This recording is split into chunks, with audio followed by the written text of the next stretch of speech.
Hi, welcome back everybody to another session of Addiction and the Three Principles. My name is Greg Suki. I'm here today with Dr. Bob Solomon. And Harry sends his love. He's on a flight from Denmark. Something got mixed up with his flights and he's not able to be here. And he'd asked Bob to come on and talk about I don't know Bob personally, but from what people have told me, you're really doing some good work. And basically, I don't know how much he told you about the format of what we do here, but it's not the typical webinar where you speak for half hour or 40 minutes and then we take questions. We kind of just do more of a conversation. That's do great. Like a brief intro and then just kind of open it up and let it flow. But Harry did have a question he wanted me to start you off with. He said, what is psychotherapy as you know it, and how is it different from what you did before the three principles versus now? Do you want me to say, maybe I should say a little bit more about what I do and what my background is, so everyone will know. And again, if you have any questions or anything, first of all, thank you so much for inviting me. And I had the pleasure of meeting Harry 2 weeks ago. I was at the London conference. Three Principles conference, and I presented there and I got to meet Harry, and that was really great. So he asked me to do this. Well, thanks for coming. Yeah, definitely. So I'm a psychiatrist. I live in San Diego, where I've been in practice for the last 25 years. And I'm trained in general psychiatry and in child and adolescent psychiatry. And I have a private practice here in San Diego, which I have for the last 25 years, in which I see mainly adults at this point, some adolescents, not too many kids at this point. So I do a lot of psychotherapy. And I should say that I had a more or less fairly traditional psychiatry practice for my first 8 years of practice. And then it was 17 years ago that I learned the principles, which completely changed my life and completely changed how I practiced psychiatry. So I can talk about that a bit. So Harry asked the question, well, what is psychotherapy? And I would say I want to ask that in two ways, because I would answer that question very differently now than I would have 17 years ago. So, because obviously I was very traditionally trained and used to work in that model. And when I learned the principles, I completely 180 degrees changed how I work. So I just promise you, this is the only thing I'm going to read, but I thought about this question. And I looked up on the American Psychological Association. They give a definition of psychotherapy, which but I'll just briefly read this because I think it illustrates something important. And then I'll give you my definition of psychotherapy. Sounds good. And this could have been the American Psychiatric Association too, but it's the American Psychological Association. What is psychotherapy? Psychologists can help you work through the problems, such as they were talking problems before, depression, anxiety, etc. Through psychotherapy, psychologists help people of all ages live happier, healthier, and more productive lives. In psychotherapy, psychologists apply scientifically validated procedures to help people develop healthier, more effective habits. There are several approaches to psychotherapy, including cognitive behavioral, interpersonal, and other kinds of therapy. Psychotherapy is a collaborative treatment based on a relationship between an individual and a psychologist. Grounded in dialogue, it provides a supportive environment that allows you to talk openly with someone who's objective, neutral, and non-judgmental. You and your psychologist will work together to identify and change the thought and behavioral patterns that are keeping you from feeling your best. By the time you will done, you will not only have solved the problem that brought you in, but you will have learned new skills so that you can better cope with whatever challenges arise in the future. And I mean, some of this obviously I agree with in terms of being non-judgmental and having a relationship. But what you see here illustrated is this very outside-in way of working with people, helping people to cope with problems, help people to cope with circumstances, helping people possibly to change their circumstances. That's how I was trained, is basically, this is a typical medical model approach in which, just very briefly, what the medical model is basically a person comes in, you do a history, you elicit what their signs and symptoms were, they're creating the problems they have, you understand the circumstances, you come up with a diagnosis, and you do everything you can to help them cope with their circumstances, try to change their circumstances, try to attack symptoms, hopefully to a low enough degree that somehow people feel better. But the interesting thing is, in that traditional training, no one ever asked, and I realized this question after I learned the principles, that no one ever asked the following question. When people somehow feel better, when you attack symptoms low enough, where does that feel better come from? And the answer is, when you learn the principles, you see it comes from our well-being, this presence in all of us. And really what psychotherapy is, for me, is not helping people to cope with their circumstances or help to, change their circumstances, but really to understand experientially where their experience of life comes from. And from that, helping people to understand truly who and what they really are, which is our spiritual nature, that we are this soul in this body, this presence of well-being, this presence of wisdom. And that is the key. That's really the essence for me of what psychotherapy is at this point, is helping people understand who they really are, which is, of course, in my training, there was nothing, because in traditional training, people are like, as Deepak Chopra says, blobs of protoplasm that happens to think. That's a beautiful, we don't understand people, modern medicine and psychiatry doesn't understand that we are the spiritual aspect of who we are, which of course is the whole key to the whole thing. So that's how I would answer that question. Well, that's maybe a good place to start. Do you have any questions about any of that? I could go on and on talking about that. No, one thing I noticed about, because I'd actually thought about getting into psychiatry, and after I took a few courses, and I just realized I couldn't fake my way through that much schooling. I couldn't pretend to agree with it for that long to go through it. Just because it just strikes me, everything in the DSM is a collection of symptoms, and they call it a disease. Exactly. It's very much of an illness-focused model.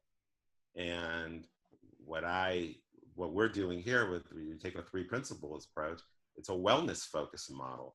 You see the wellness in people. And that's another way of looking, for me, what the psychotherapy is helping people to realize the innate well-being of who and what we are. It's really the exact opposite of how I was trained. I had I can tell you something, a very powerful experience. Oh, absolutely. It happened about 2 years after I learned the principles. And I learned from, I'm proud to say that a wonderful teacher, Linda Pransky, who you probably all know. That was my teacher. And about 2 years after I had my first exposure to the principles, I was working with a patient, and I must have in some way had some of my old conditioning still present, because I was working with this person, and all of a sudden,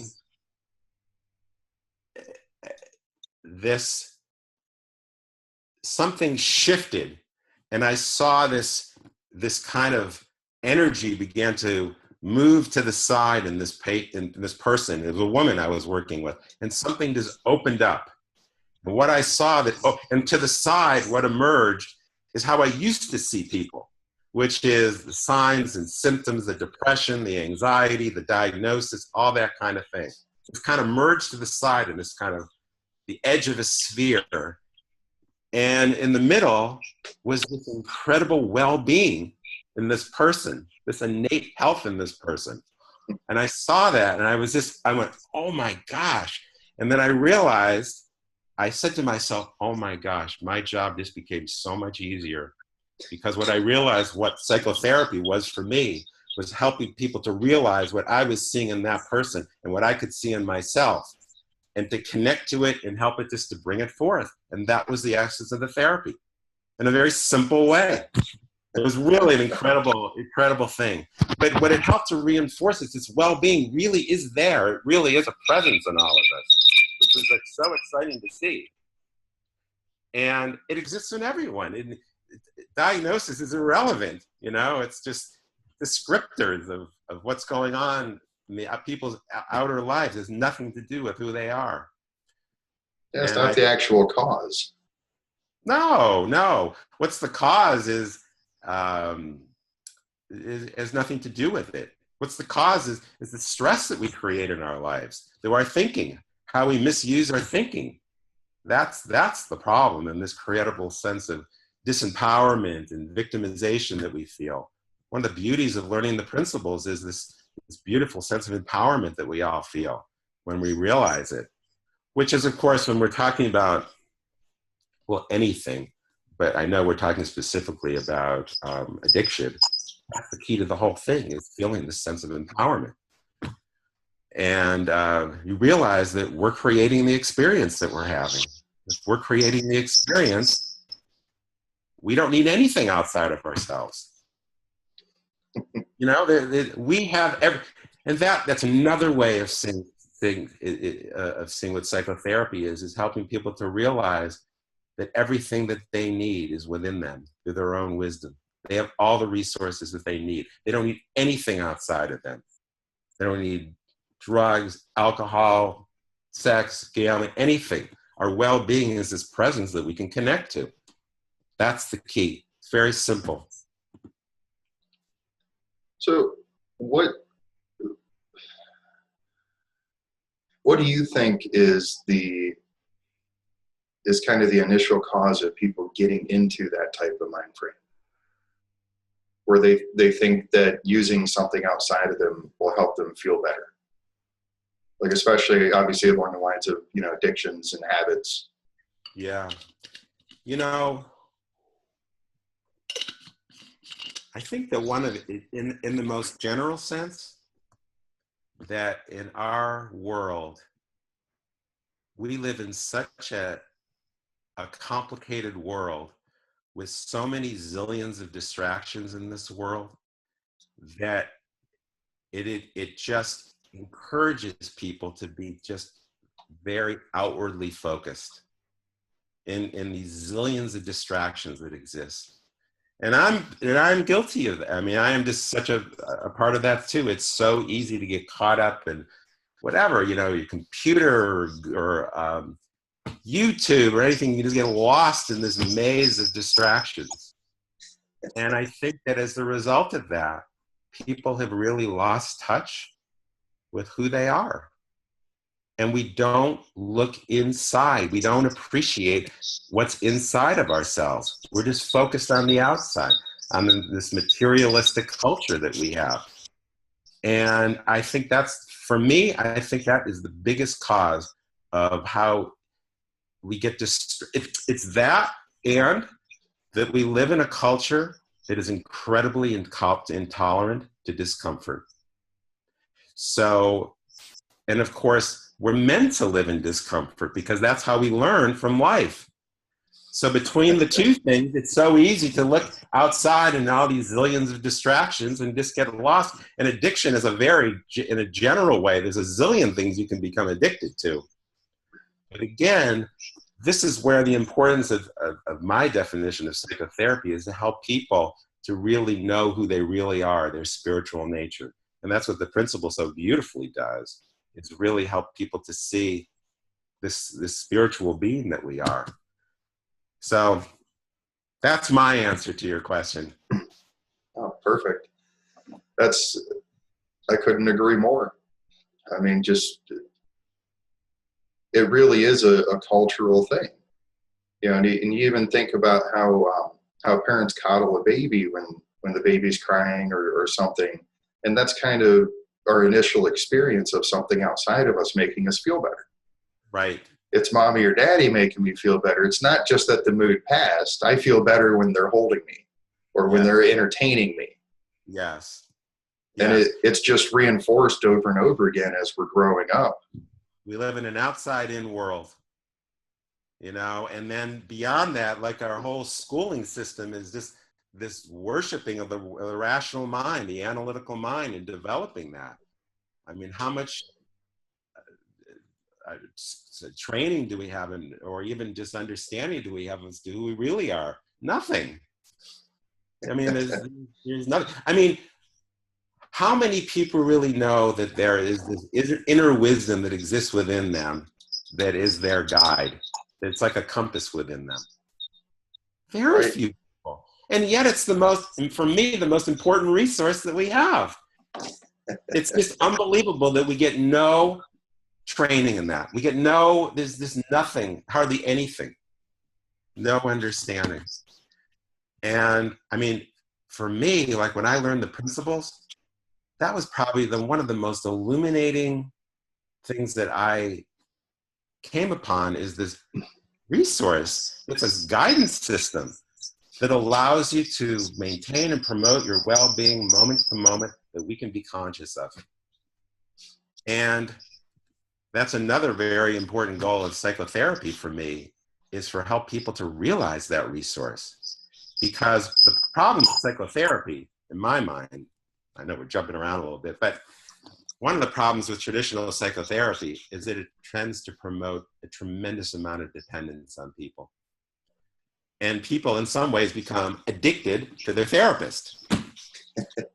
In a sense, because they become so dependent on them to help them to cope with their lives. But one of the beauties of the principles is when you help people to realize that they have this inner wisdom, this compass, this guidance system, is that people become independent of me. And one of the things I like to say is a goal that I have for people is, in a caring way, what I'm trying to help people to see is that I'm trying to become obsolete in a person's life as quickly as possible. That's the goal, that people, and people can become their own therapists, so to speak. And it's very, very powerful. So it would really be something if you could actually put yourself out of business. You know what I mean? Well, it's funny that people say that, because one of the things about the principles is that it works so readily, you know, that people sometimes say to me, well, wait a minute, what do you do? How do you make a living? You know, I mean, you know, you don't have patients that stay forever, you know? No, you don't really need to, you know, because, you know, when people see that they can respond so quickly, I think word gets out, and I think word is getting out. No question about that. Yeah, it's really an exciting time. It seems like there's a tremendous amount of growth in the Three Principles community. Totally. It's just new people all the time, and it's such an amazing thing. It was very exciting to be in London. 1,000 people, over 1,000 people. That's awesome. It was a great energy. Yeah. So what we've talked about your professional life. What about your personal life? What changed for you when you came across the principles? Well, probably the biggest thing that I noticed 17 years ago was I never knew how anxious I was before I learned the principles. In other words, when I went up to see Linda Pransky, I had just an incredible experience that on the first day, spontaneously, without seeming to do, all of a sudden my mind quieted. And I never knew it was possible to have a quiet mind. And with that, I just felt so joyful and happy, and a sense of empowerment and confidence that I'd never felt before. And it was such a powerful experience that, well, first of all, I couldn't do my practice as I was doing it before. And I completely changed my practice. But personally, I didn't know it was possible to have a quiet mind. And I realized in retrospect how busy my mind was. And I realized how I would just sit and ruminate about things and worry about stuff. And, problems would come up and I would just sit and think and worry and worry and worry. And the only thing I felt better about is that at least I was doing something, I wasn't just doing nothing. I was Right. trying the best I could to figure it out. Of course, I never got anywhere. And it was but I just felt so much just calmer and peaceful, and my mood was more, what I learned, was just more even. When you see the world from an inside out perspective, your mood is so much more even rather than up and down and up and down. And it was so powerful when I learned about inner wisdom, that I learned that if I had something that was troubling me, that I could pose it to my inner wisdom, and then with a quiet mind go and enjoy my life. And then in a later time, either the answer would pop up or I would look for it, and often it would be there. And so I didn't have to think and think and think and totally incapacitate myself. And that was probably the biggest thing. And just my relationships improved with people, and just life became much more exciting to me. I became more passionate about what I did. I certainly enjoyed my work more. I certainly just enjoyed life more. It was much more interesting to me. I became a more curious person, more creative person. So that's a little bit. It's kind of amazing to me how much more willing I am now to try new things. Totally. There was always some kind of fear behind that unknown before, but I realize everything's always unknown anyway. Right. Exactly. And the other thing along with that I found so fascinating is that I just felt, after I learned the principles, that I was going on this adventure. And, one of the things that was so interesting, 17 years ago, there was no training programs or anything like that. I learned from Linda Pransky. I would talk to her on the phone every few months, trying to see to some more depth and how to apply it to people. And it was fascinating to go on this journey, and all these new insights kept emerging, and it was just so exciting what just kept coming up, this was living life in this very fun, more adventurous way. And that's continued to be the case. And it reminds me of something that, I don't know if you've all heard George Pransky mention this comment, but I remember hearing this comment shortly after I learned the principles, which is, George said that when you see the principles, you go on this endless learning curve, which lasts your whole life. I don't know if you've ever heard that. But I now, over time, I thought, when he said it, I thought, wow, that sounds so interesting. It's intriguing. And over time, I totally see the truth of that.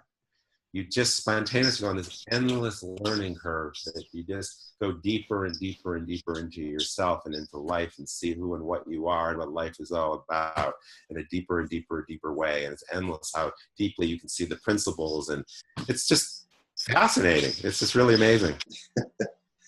It is pretty amazing how much growth I've experienced. Just day by day.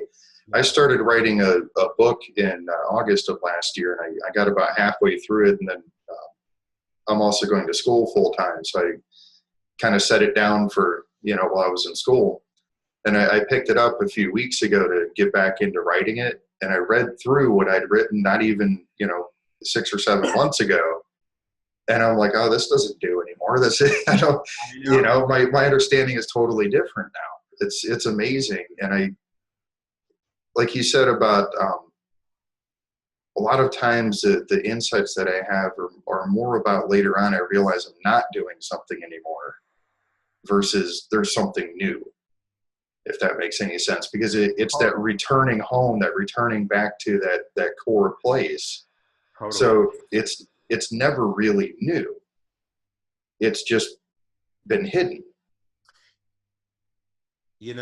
One of the fascinating things about utilizing the 3 principles in psychotherapy is one of the very important things that I do, or I think any practitioner will do, is that as people change, they don't often appreciate the change.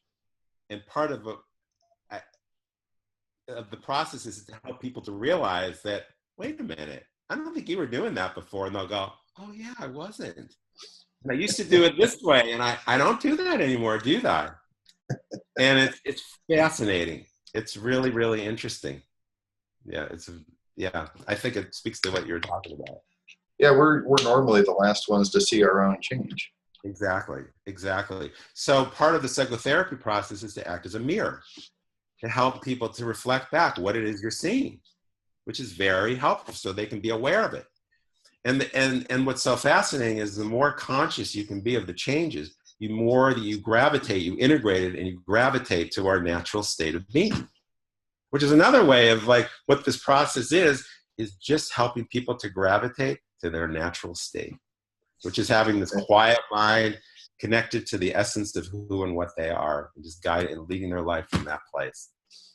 It's as natural as just allowing silt to settle in a pond. That's really all it is. What's so beautiful about this is how simple it is. I love it. You know, like what I said before about just helping people to point out the well-being that exists in them. This is there, you know? Just notice it. Yeah, and the more you notice it, the more you gravitate to it. The first thing I thought when I was introduced to the principles was it's just way too simple. It can't possibly be this simple. I know. You know what's so interesting in working with people over the years is that part of the issue that I often have in psychotherapy is that people, it's so profound, it's so simple that people, they don't know what to make of it. And you know, I can speak to that for myself. When I first learned this for the first 3.5 years, it was so, in my mind, miraculous, the results I had with people. I mean, people changed so quickly and so robustly that it defied my training. I would go, that's not supposed to happen. I thought, this was my mindset at the beginning, the first few years, I thought it was magic. What was going on? I swear to God, I thought it was magic because I didn't know what to make of it. It really kind of is, in a way. In a way, it kind of is. It kind of is. But you know, but here's the thing. What would happen is that, so here's the thing. Because I didn't know what to make of it, I didn't tell anyone what I was doing, like colleagues or anything like that, or friends, because I didn't know what to make of it myself. And finally, what I noticed over, you know, it took 3 to 4 years before I saw, you know what? This really works on a consistent basis. People really do change in this often very quick, robust way, you know, and not only, and this is another thing I think is important, before what I was doing, it was often the best I could do was help people to not be depressed, to not be anxious, to not be stressed. But there's a big difference between not being distressed, anxious, and depressed and being joyful. That's a whole other world. And that's what the principles are. And so it's so profound that people often don't know what to make of it, and they often don't trust it. And so you kind of have to help them to see that, yeah, this really is a real thing, and to kind of help them to really appreciate it. You know, it's really an interesting thing. Not with everyone, but some people, and that, which I could relate to. It's such an interesting thing. Yeah, I've definitely seen that. Some of the people that I've worked with, just that they'll have an instant change and then just deny it. Yeah. It's like, no, it couldn't be. I've been depressed for so many years. Right. How could I be happy? Because you know what it is? It's because it defies our conditioning, what we think is possible. Just like part of what I needed to relearn or transcend is the conditioning of my own training. And that's been an ongoing process. And there's part of that that I still work with. It's a very interesting thing. Like, what, can I give you an example of something? Of course. That I think is useful in terms of traditional training. Like in traditional training, you're really not supposed to talk very much about yourself, right? You're supposed to be this, you know, objective person that people just talk at, I guess. And then you make interpretations. That's the traditional psychoanalytic model. but you really don't talk very much about yourself and your life. And one of the things that when you work with the three principles is that it's so important is that you're helping people to see the humanness of life, you know, how we're just human beings going through this experience in life. And so it becomes very important to share what's important. Not everything, but you just in a discriminating way through your wisdom, what you think would be valuable to that person. But I can remember there was a time with Linda Pransky early on talking about this and going, oh, I'm not supposed to do that. I'm not so, is it really okay to talk about myself, you know, and share about? And she goes, yeah, Bob, it really is. And it took some time. But the thing that was so beautiful is that as I started to do it and feel more comfortable sharing myself as a person, is that it was so much more, first of all, it was so much easier for me because I took myself down off the pedestal and I became just a regular human being. And people loved it because I think they felt that they could really relate to me. People would say that, you know, he said, wow, you're just like me, having the same kinds of problems and issues and stuff that I am. And so I realized how important it is to be in this process, just a regular human being, knowing that, yes, I'm often there. I can easily be there as you are there. You know, it's the same thing. And I think that's another very important difference between the three principles and the way this working in more traditional therapy and much more effective. I've actually had people say to me, you really just shared that? Like, you really just told me about that really intimate detail of your life? It's like, yeah, it's relative to what we're talking about. It's an experience I went through, and I didn't have to handle it the way I would have handled it in the past. Right. You know, it's made such a tremendous change in my life in general.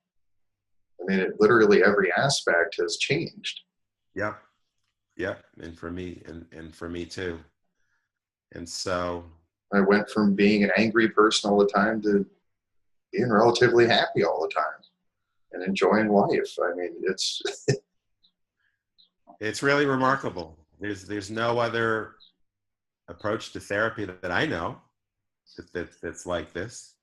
I mean, certainly nothing else that I've been exposed to.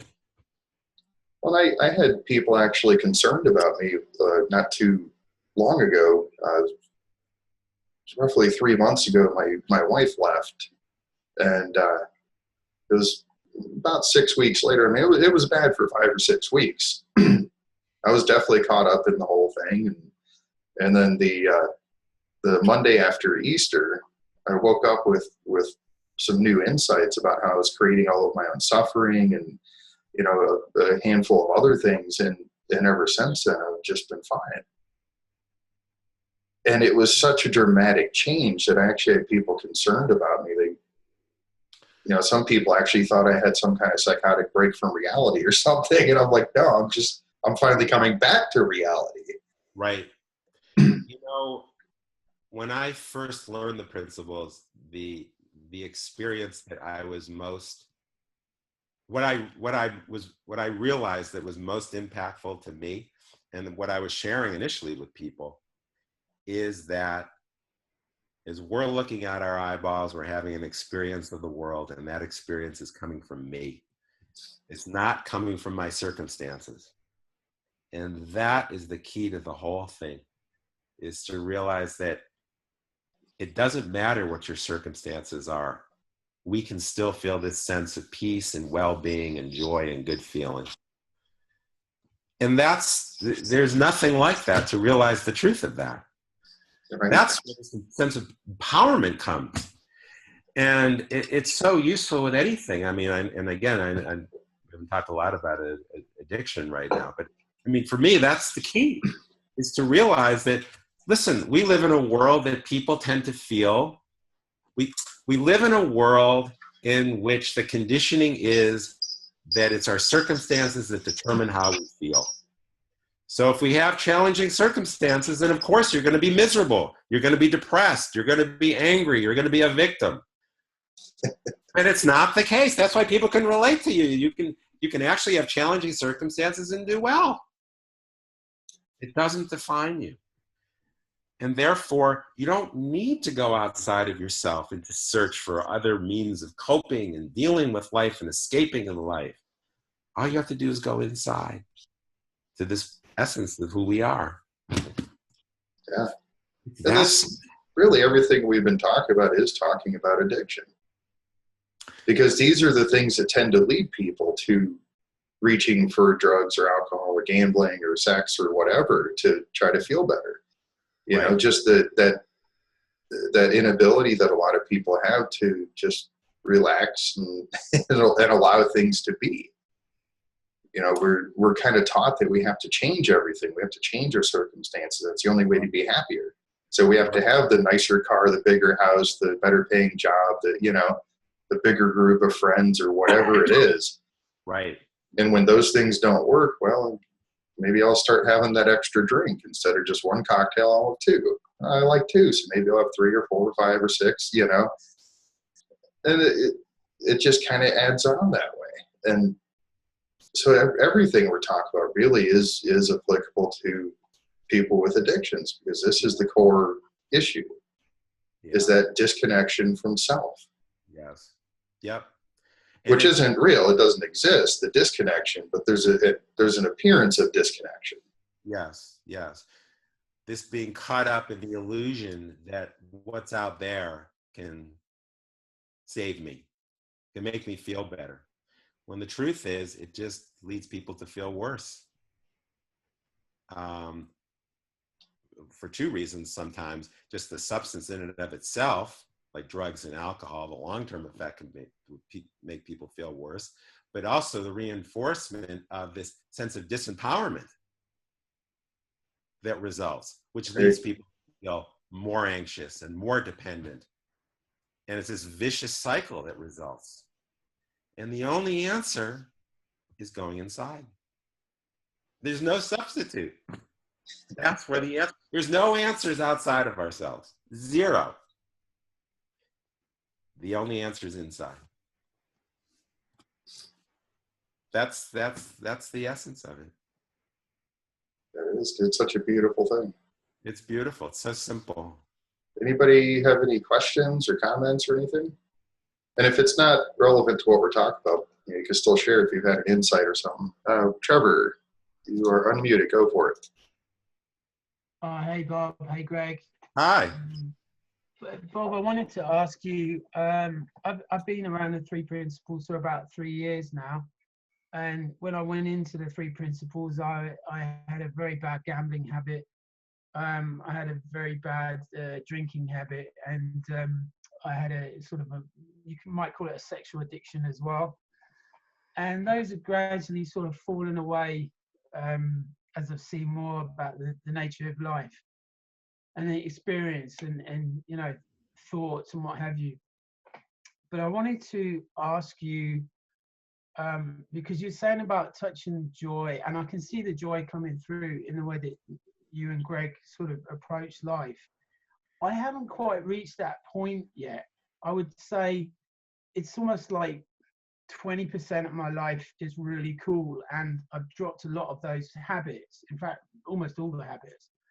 And yeah, the other 80% seems to have been replaced by very high swings of anxiety and stress. Weirdly, like it's almost, I can tell you because you're a psychologist, but it feels a bit schizophrenic, It feels like, I mean, my girlfriend says, I never know who you're going to be from day to day. And I've said to her, well, actually, I never know who I'm going to be from hour to hour.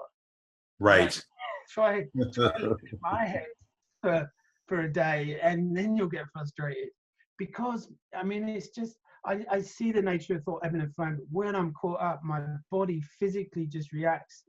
My eyes get itchy, I get headaches, I'm tense, and it's starting to affect my health. And I'm like, well, how? See, I catch the initial thought. I'm like, oh, yeah, get it. That's the thought. That's the one that triggers all this stuff off. But then it still happens anyway. you know, and it's like, and so could you speak a little bit to that? I mean, what's going on there? Yeah, you know what I want to say to you, and I hope it's okay Is it rude? to say it this way. But you know, what you're looking for, that joy, I can see it's inside of you. You know, a little bit ago you were smiling and you were laughing. I don't know if you could feel, I could feel that joy is inside of you. It is. I won't let it fully out though. Like, Ah, that's the scary thing. you won't let it out. Yeah, it's like I don't want to let it all out. I have to let it out bit by bit. Uh-huh. Is there a reason that you're, if you don't mind me asking, kind of reluctant to let go? I think in my crazy days, if I let myself go, I often got hurt. Like I'd end up in hospital or Uh-huh. something, or I mean, I always remember I was sweeping the garden one day and I had a really beautiful feeling and I got really energized and I put the broom through my hand and I went, whoa, that's not very good. Oh, You know, so I have this thing about if I let go too much and I feel that yes. joy, I'm going to hurt myself. Like, So you see, that's a thought that innocently you entertain, that's innocently getting in your way. it's almost like I don't trust myself to stop at the point where it might become dangerous. Yes, yes. But here's the important thing. Know that what you're looking for is there. So how do I look more inside? Well, you see, I think, let me ask you a different question. Let me ask you another question. In the last 3 years, what's the trajectory of where you're going? Would you say that the percentage of feeling better is increasing, decreasing, or staying about the same? Oh yeah, it's definitely increasing. I mean, I Yes, go into 3 week periods of anger and depression, yes. and now it's 3 hours, maybe 3 minutes. You know, it's definitely improving. It's definitely improving. That's the most important thing I want you to see. There's nothing as important as that. It's happening. See, here's the thing. I'm Because impatient. what's that? I'm impatient. I know. That's the issue. You're impatient. You want it to happen now. My diagnosis issue. We all get impatient. Oh man, Yes. I'm so impatient. I'm like, oh, why have I got to wait? I but, want to change now. You know, let's get on. but you see why? Does it make sense to you as to why you're impatient? Because I'm doing this all the time. It's trying to speed up life, and Well, you just said that you're afraid of allowing the joy to fully come through because of what may happen.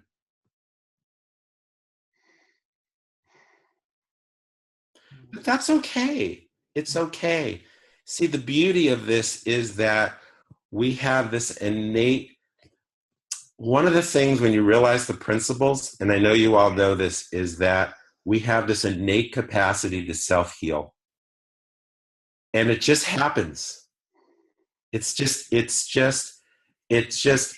there's this energy within us that's always moving us to a state of wholeness and balance. And it's happening with you. Despite your frustration and everything, it's happening. and I am resisting it, but it's happening. You're just getting in the way. So you know what? Here, I just wanted to say one other thing. So just allow yourself just to be aware. See, what we're looking for in the principles is what helps us to change is insight, is our wisdom. Yeah. And just allow yourself to keep not trying to think about this whole thing, but just be open, just receptive to what wants to show itself that will help to guide this process. I think you're doing great. Know what you're looking for is there. You see the joy that's there? Okay. It's just you innocently get in the way. We all get in our way. That's just part of it. And that's what this, it's another way of describing what this therapy is to help people. How do we get out of our way? Yeah. How do we get out of our way? We all get in our, we all have thinking. all this habitual conditioned thinking that we innocently get in our way. All of us. And so when we become conscious of that, there's something about that this process, it just keeps getting facilitated. Remember, the trajectory is moving up. You're getting there. And you don't have to do anything to look more inside, because that's natural. Exactly. It's really more of looking less outside, and you'll automatically look more inside, because don't forget that what you're looking for is what you're looking with. That's beautiful. I love that. I never thought of it that way. What Yeah. you're looking for, what you're looking with. That's beautiful. Yeah. Yeah, you don't want to try. You just be. Just Trying is more thought. Yeah. It's so tiring managing the stress and the anxiety and it's just, oh my God, exhausting. Right. But you don't want to try to manage it. Yeah, that's Experience it. Or even living in it. yeah. Just Experiencing. you need to know is it's just the extent that we get caught up in our thinking. That's all it is, and it just becomes alive with consciousness, and that's our experience, and it seems real, but it's just the extent that we get caught up in this illusion. But what you're looking for, it's there. I saw it, by the way, and you did too. So therefore, there's hope. There's always hope. All right, cool. What you're looking for. Cool. You're doing great. Thanks, Bob. You're welcome. It's great. Oh, thanks, Trevor. It's good to see you. Yeah, it's good to be here, man. Habit free. Yeah, no. That's awesome. Yeah, 26 years I was a gambler. Wow. Yeah. That's so great that you're free. Yeah. Yeah, well, that's what I was always looking for. Free. Just that feeling of free. It's happening. Yeah. Cool. Anyone else have any questions about anything? You can either unmute yourself or click the raise your hand button, and we'll call on you.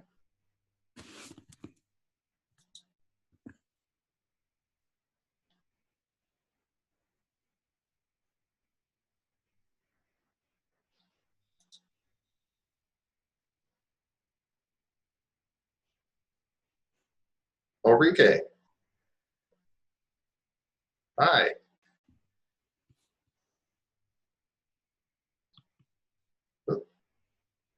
Get you unmuted. There you go. Now you're unmuted. Sorry. How did you know I'm thinking about saying something? I could just tell by the look on your face. Ah, okay. Well, yeah, I was so in my head when Trevor told about how he's 80% of what it was anxious and so on, but completely habit-free, because for me it's just the opposite. I found myself doing really good and almost great in so many areas of my life, but still doing my habit every single day. And I just wanted to tell Trevor that it can also be the other way around. And I found that the last days, or during the whole course of my journey with the 3 principles, I really always had the idea that I am in charge. I have to get it. I have to really manage my experience in the end. And since the last week or so, I'm really seeing how much I'm in my way, and managing it, or wanting to be free, wanting to do better, wanting whatever, I see as thought. I don't know if you would agree, but I heard it more or less the way, as you said, Greg, trying is more thought. For me, this is wanting it is more thought. This is how I saw it those last days. And suddenly, I think 2 days ago, I just had a situation where I got to see that only having the understanding in the situation where I'm at could be really enough. I mean, I always thought I have to understand it, to get the understanding, and from then on, never make a mistake anymore or something like that. From then on, having the answer to everything before the question arises, you know, to be a really professional in every situation that could come up, whatever. And now it's shifted.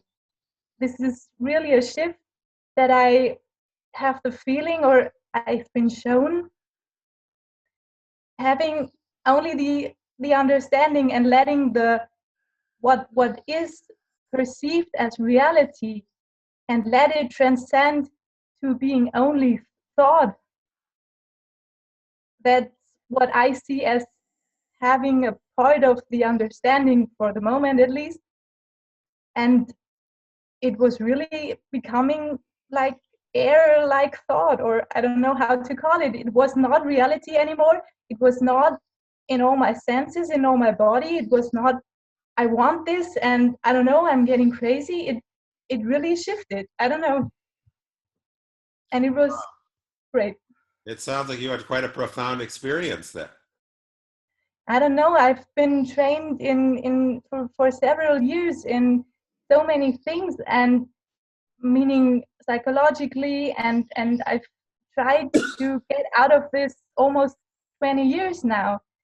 And I feel like my training was very close to the three principles, but in other areas it was not the truth. It was like giving meaning to thought, giving meaning to feelings, and so on. And this is kind of hard for me because I was so into that, whatever this understanding was, the therapy that I did, that now, because it's not totally different, I have to really sort out what could work out and what doesn't, and what is really the three principles way of what is really truth for me.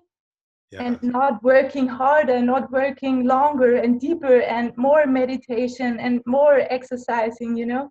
So it's not so easy for me to step back. To do what? I didn't hear that. To step back a little, to get out of the way. Uh-huh. Wow. But I'm trying. No, that's beautiful. Mm-hmm. But for me, this is really, I had so many situations, complicated things with my family, in the job. I mean, almost everywhere, I see such a better way of being in life. It's really amazing for me what I find there in the three principles.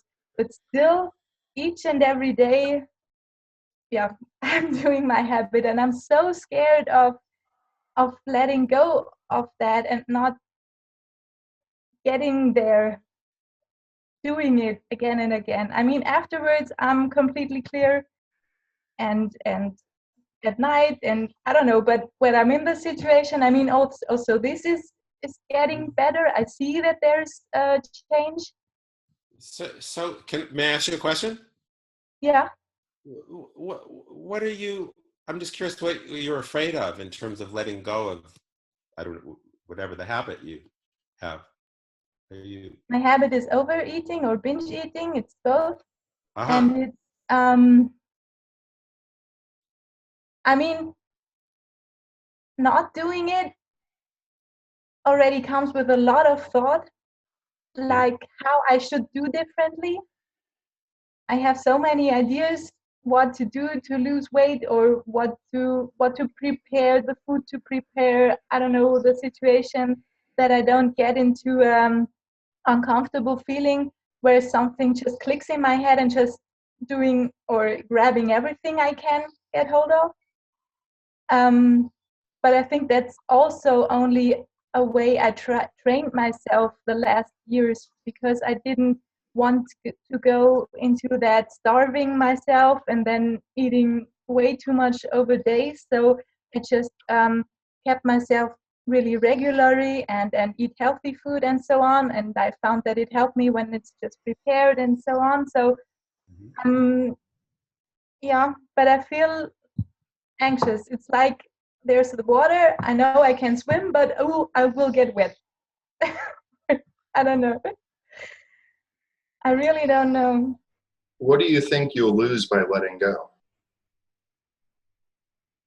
I mean, I have experienced it so many times that I know I won't lose anything because I will find myself being just the happiest person I can think of if I don't do it.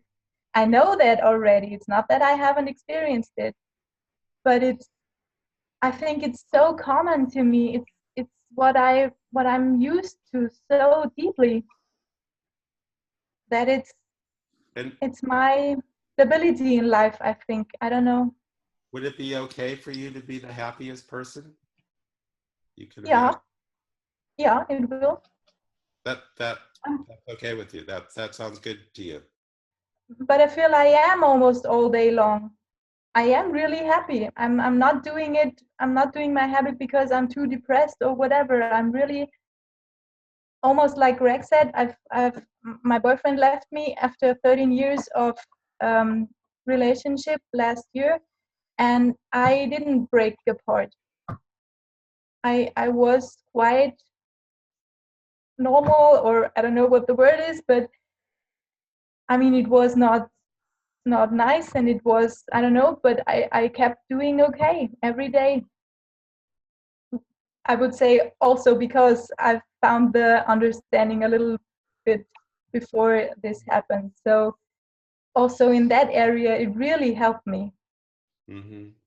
It sounds like you're just kind of holding on to something that's very, very old, very Yeah, old habit. Yeah, I started when I was very, very little. yeah, It was because my mother got sick at a very young age, and she was doing some things that were not like encouraging, but yeah, the opposite. She had the thinking that she had to have one of her children to take care of her. So, kind of, she was the little one, and one of her children had to be the adult or the mother for her. And this is more or less how she treated me and my eldest sister. yeah.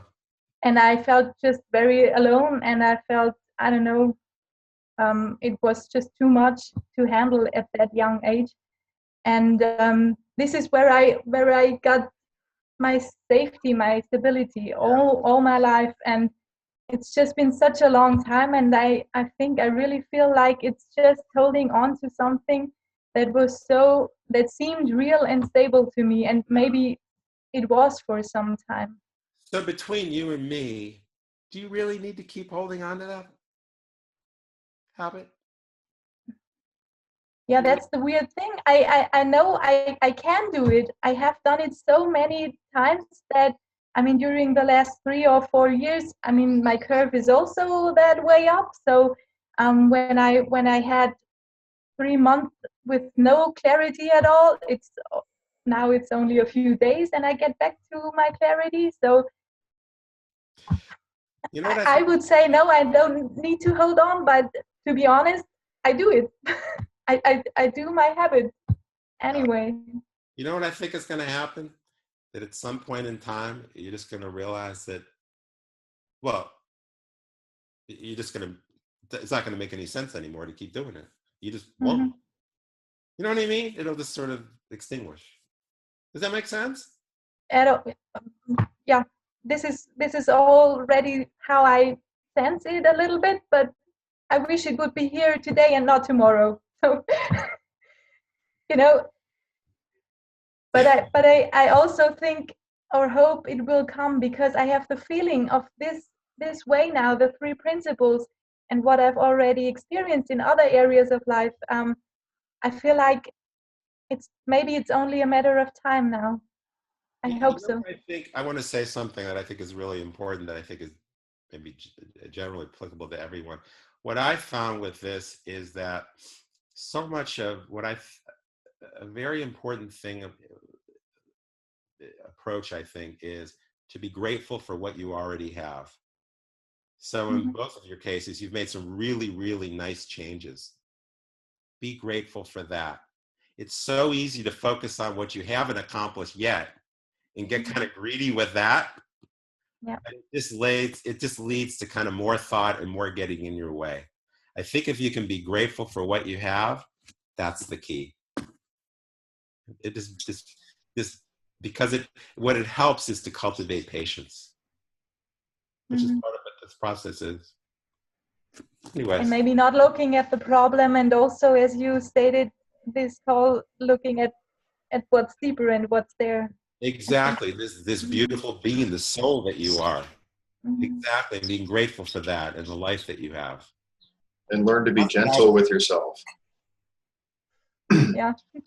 That's a big key, in my experience is, I mean, especially when you talk about old habits that have been there for pretty much your entire life, you're likely to slip back into it from time to time as you're letting go of it. Right. But the key is when those things happen to realize that it really means nothing. It's just that you're human and that's an old habit and you did it again. It doesn't mean you're back to it. So be gentle with yourself and don't be hard on yourself when you do slip back into an old habit that you're trying to let go of. It's only natural. Yeah. Completely normal, and it means nothing. Right. Can I say something about that too? Yeah. I want to talk about that, which I really appreciate you saying that, because one of the things I noticed with working with people, and I noticed this in myself, is probably one of the things that's so incredibly detrimental in this process is to the extent that we judge ourselves and give ourselves a hard time. And it's so incredibly unproductive and detrimental. It just fuels the same thing, the very thing that we're trying to overcome. Because it just creates more stress and more anxiety and more depression, which then just makes you want to go and do your habit more. More guilt, more shame. More guilt, more shame. It's creating all the feelings that you're trying to escape in the first place. Right. Right. If we can be aware through our wisdom that we're in that judgment and just put ourselves in our heart and just truly be there for a place of love for ourselves, it makes all the difference in the world. Yeah. And next week's session is actually going to be on relapses. So we're going to get into that in more depth. So it's good that it came up here. Oh, good. Well, would you like to kind of sum it up and do your last words of wisdom and maybe how people can get a hold of you? Oh, sure. If you want to get a hold of me, you can. Well, you can go to my website for one, which is Robert and the letter J Solomon SOLOMON.com, and there's a way of emailing me through that. That's probably the easiest thing. Or my phone number is 760-753-5283. So it was really a pleasure to be a part of this. And anytime you want to invite me back, I'd be more than happy to come. This was really a lot of fun, and I really enjoyed it. Yeah, this was great. Yeah. And I guess I want to end on a point. One point that I said before, but I think that for me, it's maybe the most important point, is that whatever is happening in our lives, whatever our circumstances, whatever the difficulty we're having, and whatever our struggling, and even if we see that there's no way out, even if it looks that way, there's always hope. There's always hope. And that's probably one of the most important things that I've learned from the principles, is the fact there is hope. And I didn't always know that. And in my traditional training, I couldn't have said that. I could not have said that. But in this, in a very genuine way, there's always hope. So I'll end with that. Wonderful. Yeah, thank you so much again. This was great. Pleasure. Don't hesitate to contact me, any of you, if you have any questions or anything, or anyways, anywhere I could be helpful. Well, I just unmuted everybody, so if anybody wants to say goodbye or thank you or anything, we'll wrap this up. Thanks, Bob. Enjoyed it. Thank you so much. Thank you. Very useful. Thank you, Bob. It was nice to meet you, Bob. Good to see you again, Greg. Great. Mark. Hey, Mark, how you doing? Or Jeff. Yeah. Trevor. Trevor. Okay. All right, love you all.